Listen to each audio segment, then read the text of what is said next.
Olá, gente. Acho que tá gravando agora. Vamos ver se roda melhor dessa vez. Tem um pequeno atraso, pessoal. O meu computador vem mais ou menos. Acredito que todo mundo esteja me vendo aí. Beleza? Então vamos começar, pessoal. Bem-vindos aqui a mais... Perdão, meu celular, que dá o timer ali. Perdão. Vamos lá. Bem-vindos, pessoal, a mais uma aula de Química B aqui no Vai Cair na Prova, versão EAD. A gente vai começar essa aula agora, 2, daqui da frente. E essa aula vai tratar sobre introduções sobre soluções, beleza? Comigo mesmo, o Léo.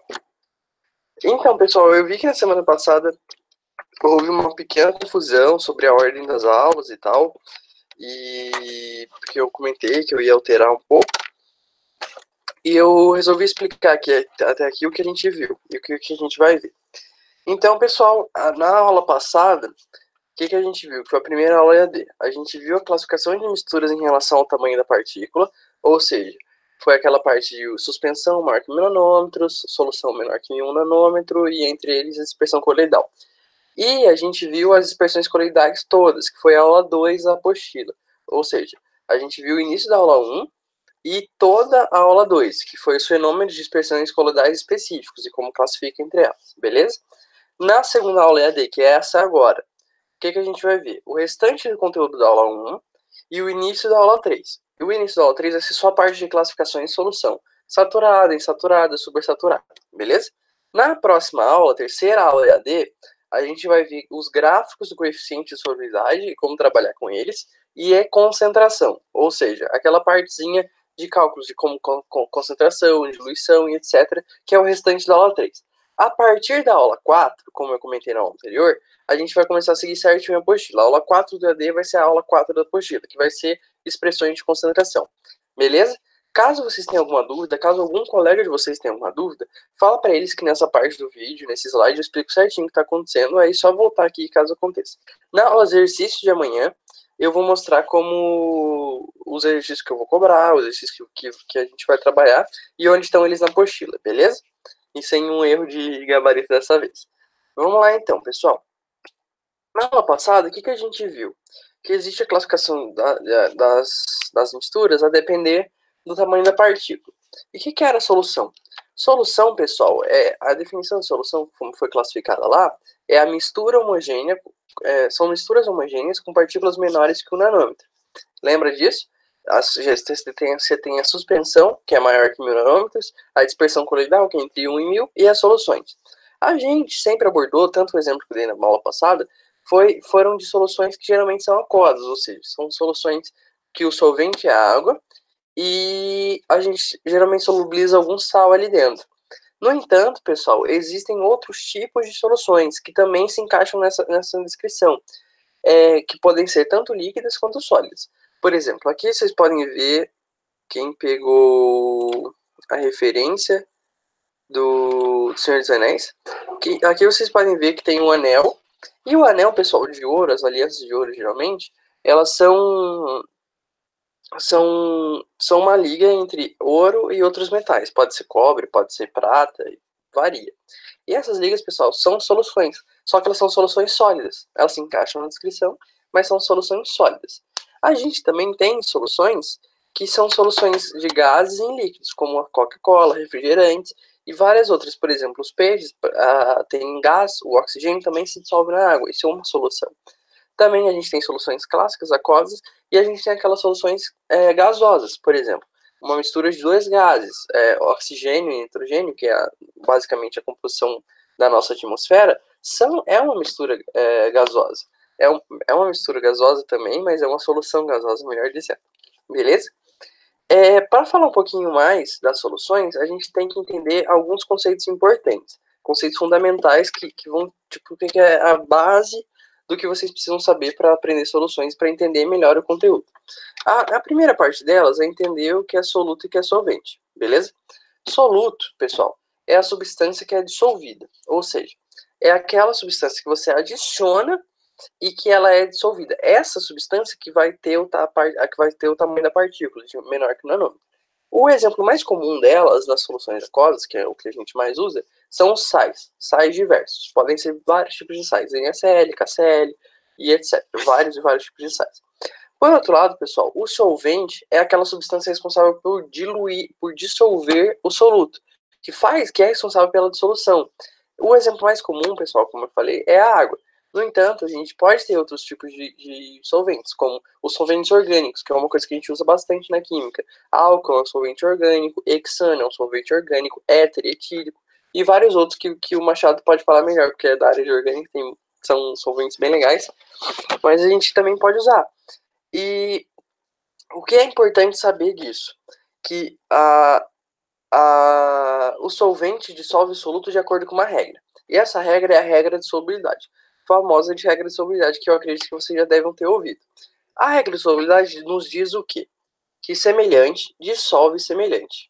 Isso é o mais importante para vocês saberem da regra. Sempre, quando falar de solubilidade, você tem que entender semelhante dissolve semelhante. E o que isso quer dizer? Que uma substância polar vai dissolver uma substância polar também. E ao mesmo passo que uma substância apolar vai dissolver uma substância apolar. O que isso indica pra gente, pessoal? Que se você tem um solvente polar, por exemplo, a água é um solvente polar, ok?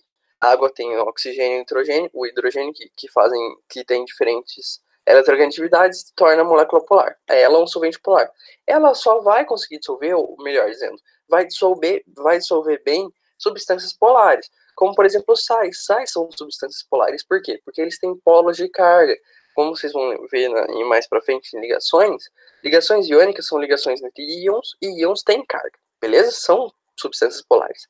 Ao passo que, por exemplo, você tem as substâncias apolares, por exemplo, o óleo de cozinha, uma substância, um líquido apolar, um solvente apolar bastante comum no nosso dia a dia. E ele só dissolve, pessoal, substâncias apolares. Se você tentar colocar sal no óleo, você vai ver que não vai dissolver tão bem quanto o sal dissolve na água. No entanto, você vai ver que o óleo dissolve muito bem a graxa. E a graxa, pessoal, não é bem dissolvida pela água. Por quê? Porque semelhante dissolve semelhante. Como o óleo e a graxa são apolares, eles vão se dissolver bem. Ok?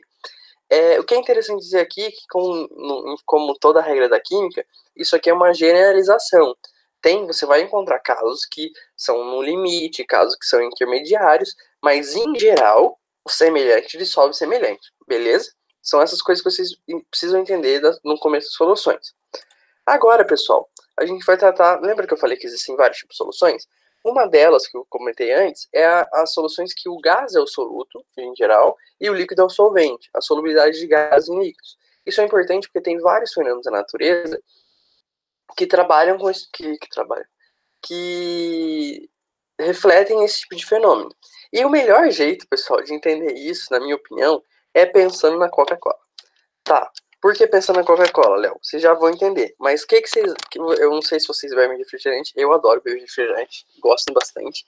Domingo, segunda, qualquer dia da semana. Principalmente agora na quarentena. Mas o que vocês... Olha o que a gente observa no refrigerante. Qual que é o melhor refrigerante? O com gás. Sem gás é, porra, ruim pra caramba beber refrigerante sem gás. E quando a Coca tá com mais gás, galera? Quando ela tá gelada e quando ela tá fechada. A coquinha dentro da geladeira, quietinha, fechada, tá bala pra tomar, tá com muito gás. E quando ela tá quente, por exemplo, você tirou da geladeira, vai beber, fica lá conversando, papeando, comendo uma carninha, e deixa ela aberta, ela vai perdendo gás até um ponto que fica aquele líquido doce, quente, que não dá pra tomar, você tem que jogar fora, que é a coca quente, e sem gás. Beleza? Que não sei se vocês, mas eu não sou fã. Mas isso, pessoal, a Coca só reflete o que é a teoria por trás da solubilidade de gases líquidos, que é o que eu vou falar agora. Basicamente, pessoal, são dois fatores principais que afetam a solubilidade nesse caso, que são a temperatura e a pressão, beleza? Esses dois fatores são os fatores principais que afetam a solubilidade de gases líquidos. Por que isso é importante? Porque a temperatura, pessoal, afeta a pressão de vapor do líquido, beleza? O que isso quer dizer? Se eu aumento a temperatura, como vocês estão vendo aqui, o líquido vai evaporar mais rapidamente, ou seja, ele vai tender a passar para o estado de vapor mais facilmente. E o que acontece? O gás acompanha essa facilidade e tende a escapar facilmente. E o contrário também é verdadeiro. Se você diminui a temperatura do líquido, o líquido tende a evaporar menos, a pressão de vapor diminui e o gás permanece dissolvido, beleza? Isso é um fator. O outro fator, pessoal, é o fator da pressão. Tem o fator da temperatura e o fator da pressão. A pressão, pessoal, é legal entender como se a pressão fosse algo que estivesse empurrando o gás para dentro do líquido, beleza? E a melhor jeito de entender isso é de acordo com a lei de Henry. Por quê? A lei de Henry é basicamente essa lei aqui, que é uma equação que nos diz que a solubilidade S de um gás depende, ou seja, é equivalente a uma constante multiplicada pela pressão que o gás está sofrendo. O que isso quer dizer? Basicamente, pessoal, essa é uma coisa que diz que elas são diretamente proporcionais, igual a temperatura, ou seja, se a pressão aumenta, a solubilidade também tende a aumentar, beleza? Tem uma constante ali, mas em geral, se a pressão aumenta, a solubilidade aumenta. E vocês têm que sempre lembrar que a pressão tenta empurrar o gás para dentro, ok? E o contrário é verdadeiro. Se a pressão diminui, a solubilidade também diminui. É interessante ressaltar, pessoal, que esses fatores, embora eles possam agir juntos, eles não dependem um do outro. Eu posso manter... Perdão aqui, pessoal, era para ser uma setinha. Eu posso manter a temperatura constante e variar a pressão e observar a lei de Henry, normalmente. Então, ao mesmo ponto que eu posso manter a pressão constante e variar a temperatura e observar essa relação na pressão de vapor. Beleza? E agora, isso, pessoal, é basicamente o exemplo da Coca. Por quê? Quando a Coca está gelada e fechada, o que isso demonstra pra gente? Que você tem uma baixa temperatura e uma alta pressão, porque ela está fechada, o gás está pressionando, o gás que está aqui, onde eu desenhei aqui, está pressionando o gás da Coca para ficar dentro da Coca. Beleza? Ou seja, quando ela está gelada, ela está com uma baixa temperatura, gelada e fechada, ela está com uma baixa temperatura, uma alta pressão, e ela está aquela coca boa, aquela coca com gás, beleza? Só que o contrário também é verdadeiro. Quando ela está quente, ela está com uma alta temperatura e com uma baixa pressão, porque ela está aberta também. E é aquela coca ruim, aquele líquido preto sem gosto, sem gosto não, doce, e sem gás, beleza? Sempre que vocês tiverem que lembrar desse exemplo, lembrem assim, da Coca do exemplo, beleza? Por quê? Coca gelada e fechada com gás, Coca quente e aberta sem gás. É no seu dia a dia, é algo que facilita lembrar. E é só lembrar, se ela tá gelada, é porque a temperatura dela tá mais baixa. Se ela tá, se ela tá quente, a temperatura dela tá mais alta. E assim por diante. Beleza, pessoal? Esse é um jeito que eu acho legal de lembrar da solubilidade do gás. Mas a teoria é essa aqui que a gente tá vendo. Ok? Beleza, pessoal, a gente falou de como os gases se dissolvem na água, mas como os sólidos se dissolvem na água. Por que eu estou falando isso? Porque, pessoal, como eu comentei anteriormente, a maioria das soluções que a gente trabalha na química é de um sal dissolvido na água. Em geral, a maioria das soluções que a gente trabalha no ensino médio também. E desse modo, é importante dizer que geralmente o soluto, pessoal, que a gente usa são sais. Por isso é interessante entender como a dissolução de sais em água se procede. Beleza? Sais, pessoal, são chamados de compostos iônicos. Eles são compostos que são oriundos de outras reações, mas em geral eles são compostos de íons, pessoal. Não é o átomo de Na de sódio, é o íon sódio, é o Na+. Não é o átomo de cloro, mas é o íon cloreto, beleza? Isso é interessante perceber. Por quê? Porque na dissolução de sais, o que acontece, pessoal, é a solvatação do quê? Dos íons, pessoal. A gente aqui não está tratando da solvatação das moléculas. A gente não está tratando da solvatação do cristal. A gente está tratando da solvatação dos íons. Os íons que são solvatados. Tá, Léo, mas o que é solvatação? Primeiro a gente precisa entender que quando a gente coloca o sal na água, igual essa equação que está mostrando aqui embaixo, quando a gente adiciona o sal na água, o que acontece é que a ligação iônica entre o Na+ e o Cl é quebrada, de forma que existe o Na junto com o Cl- sem eles estarem ligados. Eles estão no mesmo ambiente, porque a gente colocou eles em água normalmente, mas eles não estão ligados ionicamente, justamente pela solvatação dos íons. E o que é essa solvatação? Quando a gente coloca o íon sódio em água, vocês podem ver aqui em amarelinho, ele não está interagindo com o cloreto. Ele não está fazendo nenhuma ligação aqui, como essa equação nos demonstra. Por quê? Porque, pessoal, ele está solvatado na água. A água, em vez de o cloreto estar interagindo com ele, quem está interagindo com o sódio é a água. E a água interage de que maneira, pessoal? Com a densidade eletrônica do oxigênio mais próximas. Por quê? Vocês devem lembrar que o oxigênio é mais eletronegativo que o hidrogênio. Isso faz com que a água seja polar, ela não tem uma carga formal, mas ela tem uma densidade de carga negativa. O oxigênio puxa as cargas, o par de elétrons para ele, de forma que a carga tem uma densidade negativa no oxigênio e uma densidade positiva no hidrogênio. E quando você tem o sódio, que é positivo na água, a água vai interagir com ele pelos oxigênios, formando uma capinha, uma região protetora aqui. Protetor é um modo de falar, mas é uma região que interage somente com o sódio.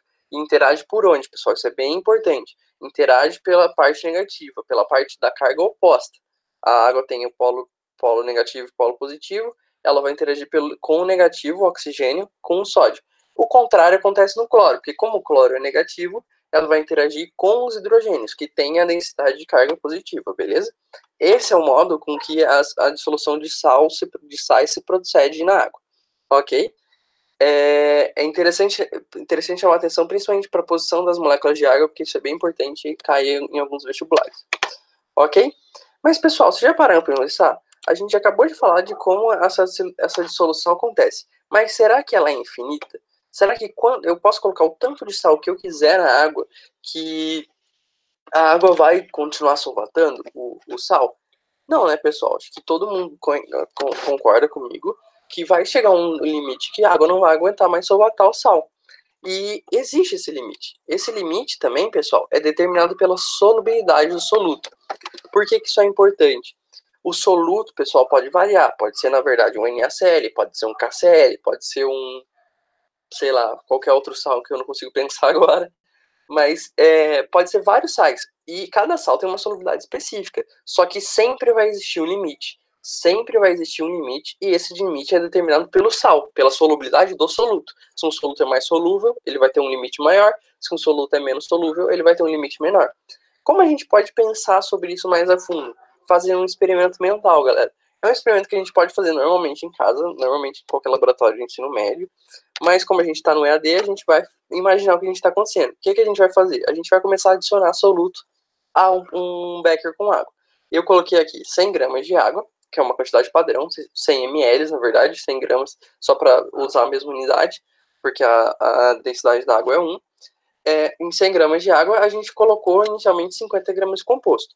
Você pode ver que a água ficou um pouquinho vermelha, que o meu composto decidi que ele vai deixar a água vermelha. A gente colocou 20 gramas de composto. E o que aconteceu com esse composto? Ele foi totalmente dissolvido. Eu coloquei 20 gramas desse composto, a água solvatou as 20 gramas, a água dissolveu as 20 gramas. Você percebe aqui que tem uma fase só no beckerzinho, indicando que é uma solução. Como é um sal, a gente pode concluir que é uma solução, beleza? Quando isso acontece, quando a gente coloca um composto e é possível colocar mais desse composto, a gente chama de solução insaturada. Por quê? Porque ela ainda não atingiu esse limite que eu falei. Ela não atingiu o limite de solubilidade do soluto, ok? Mas agora eu decidi que eu vou colocar mais 30 gramas. Agora o total que a gente tem de soluto é 50 gramas. A gente dissolveu 50 gramas em 100 gramas de água. Essas 50 gramas, pessoal, foram dissolvidas, ou seja, elas foram solvatadas. Todas essas 50 gramas de sal que eu coloquei, mexi o becker, agitei e fiz uma solução de 50 gramas de composto em 100 gramas de água, que também ficou normal. Perceba que eu até coloquei um pouco de destaque nisso, coloquei uma corzinha mais forte, para observar que 20 gramas tinha deixado a solução um pouquinho rosa, agora ela está bastante rosa, porque tem mais soluto dissolvido. E agora, pessoal, quando a gente coloca 50 gramas no meu experimento, a gente atinge o que a gente... Perdão, errei aqui a mão. A gente atinge, pessoal, o que a gente chama de ponto de saturação, ok? O que esse ponto de saturação indica? É o ponto, pessoal, onde a água saturou. Ela não aguenta mais. Sabe quando a sua mãe fala assim, eu saturei, eu não aguento mais isso? É a mesma coisa com a água. É a água dizendo pra gente, galera, deu pra mim. Eu não aguento mais esse composto que está dissolvido aí. Não me venha com mais soluto que eu não vou dissolver. Eu saturei. E a gente dá o nome, obviamente, de tipo de solução saturada. Por quê?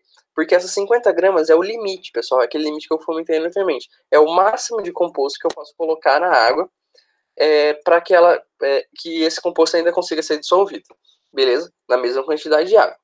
Aí, só que, pessoal, eu fui um filho desobediente e falei assim, não, quer saber, eu vou colocar o tanto de soluto que eu quiser. Peguei e coloquei mais 5 gramas. O que vai acontecer agora? Eu coloquei essas 5 gramas a mais, as 5 gramas, pessoal, foram para onde?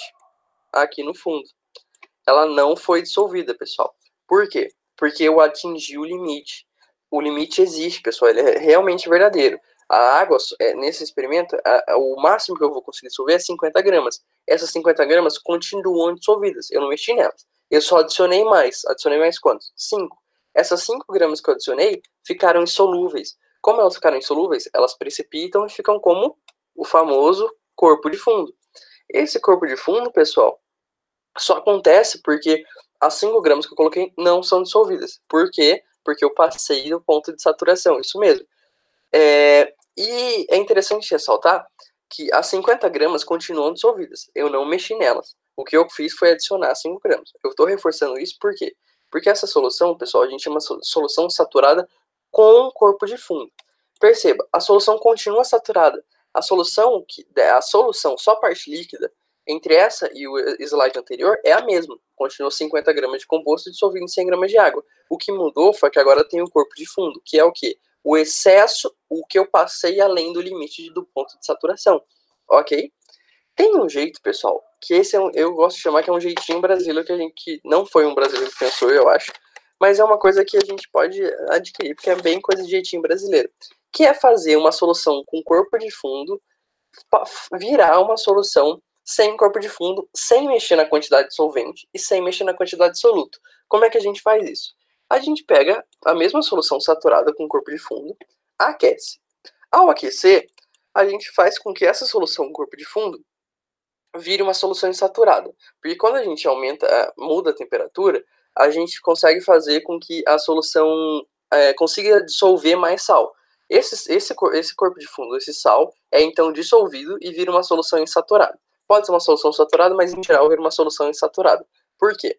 Porque eu aumentei a quantidade, aumentei o limite, eu empurrei o limite lá para frente. Eu fiz o quê? Aquecendo, eu fiz com que a água agora, em vez de aguentar 50, ela aguente 60. Então, 55 está abaixo de 60, ela vai dissolver todo o sólido que eu coloquei, a 55 gramas. Beleza? Só que, pessoal, depois da solução insaturada, se eu esfriar do nada essa solução, volta a mesma coisa anteriormente. Se eu esfriar do nada, o que acontece? Eu transformo essa solução insaturada em uma solução saturada com corpo de fundo, porque eu vou voltar na temperatura anterior, que não suporta aquela quantidade de sal, e o composto vai se precipitar. Só que, pessoal, se eu fizer isso lentamente, se eu resfriar lentamente de verdade, eu consigo obter uma solução que a gente chama de super saturada. Super, galera. Ela está além da saturação, ela não passou da saturação, só que ela continua sendo uma solução. Ela não tem corpo de fundo. Isso que é interessante. Fazendo esse processo de aquecer e resfriar lentamente, eu pego uma solução saturada com corpo de fundo e transformo ela numa solução super saturada. Por quê? Porque ela não tem mais corpo de fundo, só que o que, pessoal? Ela tem mais soluto do que ela podia. Ela tem, em vez de ter 50, ela tem 55 gramas dissolvidas. Não tá no corpo de fundo, tá dissolvida de verdade, na mesma quantidade de água. Só que isso passou do ponto de saturação. Só que, pessoal, viu como é um jeitinho brasileiro, é uma forma de burlar o sistema. Só que, tipo, como ela passou do sistema do ponto de saturação, o custo que vem com isso é ela ser completamente instável. Instável não quer dizer que ela vai se decompor. Instável quer dizer assim, se eu deixar ela quietinha, ela vai ficar lá. Mas se eu pegar e bater nela, se eu pegar e fazer qualquer perturbação mecânica, eu volto na solução saturada com corpo de fundo. Se eu pegar a solução super saturada e agitar ela de qualquer maneira, colocar um fiozinho de cabelo talvez não, mas colocar um palitinho de dente, ela vai, todo o sólido que estava ali, que não deveria estar ali, porque passou do ponto de saturação, vai precipitar na hora. É um fenômeno bem legal que a gente poderia fazer depois, eu poderia mostrar para vocês, mas o que em geral acontece é isso, volta a solução super saturada com corpo de fundo. E essa solução saturada do corpo de fundo no começo, eu posso fazer o mesmo processo. eu posso pegar, aquecer, transformar uma solução insaturada, resfriar lentamente, transformar numa solução supersaturada. Ok? Beleza, pessoal. A gente falou, explicou as várias soluções, e aqui está um resumo para ficar bem claro o que é cada uma delas e vocês entenderem a questão do limite e o ponto de saturação. O que a gente fez no nosso experimento mental? A gente foi aumentando a quantidade de soluto. Então a setinha está indo para a direita, a setinha da direita está indicando aumento da quantidade de soluto. No começo, pessoal, imagina que eu estou fazendo com um tangue. Eu coloco um pouquinho só de tangue, fica uma solução diluída. Eu coloco muito tangue, fica uma solução concentrada. No entanto, as duas soluções não têm corpo de fundo e são soluções. Todo o sólido está dissolvido na água. Então essas soluções são insaturadas. Beleza? Eu coloquei o composto e até um ponto que eu alcancei a solução saturada, ou seja, até o ponto que eu alcancei o ponto de saturação. E por que isso é importante? Porque a partir desse ponto, a solução não comporta mais sólido. Naquela temperatura, naquela condição, naquela quantidade de solvente, a solução eu não consigo colocar mais soluto, beleza? Ela saturou. Isso que indica o ponto de saturação. Só que se eu continuar colocando soluto, qual que é a próxima etapa?